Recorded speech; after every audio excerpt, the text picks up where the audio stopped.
In this video, we're going to talk about 4 tips for enduring hard times. Sometimes life gets really tough and everything seems to be going wrong and you're not sure who you can count on and you're not sure how to get through it. So this video is going to talk about 4 of the most useful things you can do to help get through these tough situations. The first thing you can do is let go of the things you can't control.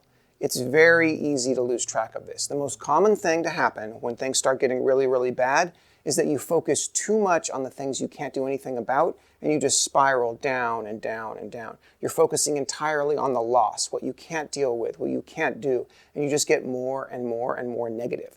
That is completely unhelpful. There are things you can control and there are things you can't. The things you can't control, they're over. You've got to get over that loss. You've got to move on, deal with it in the way you need to deal with it. But focusing on it excessively, constantly getting upset about it, getting angry, being like, I can't believe this happened. This is so unfair. I can't believe they treated me this way. You can just rant for hours or days or months. Some people do it for years. They destroy the relationships with their friends and family because they spend all of this time focusing on the things that they can't control. The things that are over. Don't focus on what's already happened. Focus on what you can do now. The second big tip is to know who you can count on. This is a big deal because you have to establish the people that can help you and the people that can't. For example, sometimes family is a great resource that you can rely on, and sometimes family is the actual problem. They're the ones that cause this or at very least make it worse. And it could be a simple case of maybe your family didn't cause it, but they're extremely negative. Negative people are people you want to avoid in this situation. You already feel down. You're not looking for people who are just going to pile on and make it worse. You're not looking for people who are going to feed your negativity. When you say, oh man, this terrible thing happened, you don't want people who are like, yeah, you should be mad at that guy, and encourage you to be even more angry and more upset and more obsessed with the things that you can't control. Recognize the people that are supportive and helpful and there for you, and recognize the people that are toxic and negative and will make the situation worse. The third tip, and this is the big one, is to focus on what you can control. Focus on the things that will move your life forward. When you get into a really bad situation, when your life is just completely falling apart, there's generally 2 places your mind can go. The thing we talked about in number 1, the negative stuff, the thing that already happened in the past, how upset you are, the feeling of loss that you have, all of those bad things that are gone now. They basically, this is the part that makes you feel like your life is ruined, that you're never going to get over this, that you're crushed, that you're devastated.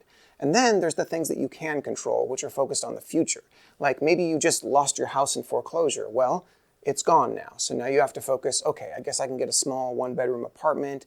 I lost my job. Maybe I can get this job. It'll make me a little something. I lost this. I lost my best friend. I have to get over the loss of that, but I can find this new friend. You want to focus on the future. The future is rarely as bad as we make it out to be when we're focused on the loss of the past. The 4th tip is to take care of yourself. It's extremely easy when you're spiraling out of control to allow yourself to mistreat you. You'll do things like eat a bunch of potato chips on the couch rather than going out and exercising or eating healthy. Eating healthy will make you feel better than eating toxic foods. And for that matter, just going out and taking a walk in the sun will make you feel better than sitting in a cold, dark house stewing in your anger. Meditation can also help. Just focus on relaxing, allowing yourself to not get tense and angry and so upset about what happened to you, but instead to just calm down, focus on the future like we talked about in step number 3. And if you can, socialize. Complete social isolation is going to make you feel poorly. Obviously, this is my mantra because I tell you all the time, people are what make other people happy. It's why I focus on this career. You want to have good social skills and the ability to deal with other people and the ability to get along well with other people because that will have such a huge impact here. Like we talked about with number 2, know who can help you. The more people in your life that like you and know you and trust you, just the more social you are in general, the easier these hard times are going to be because you don't feel isolated and you don't feel alone. So socializing is a big one and definitely something you're going to want to work on.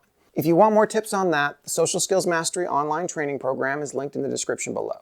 Make sure you give this video a like if you found it helpful and let me know in the comments what other kind of videos you'd like me to make.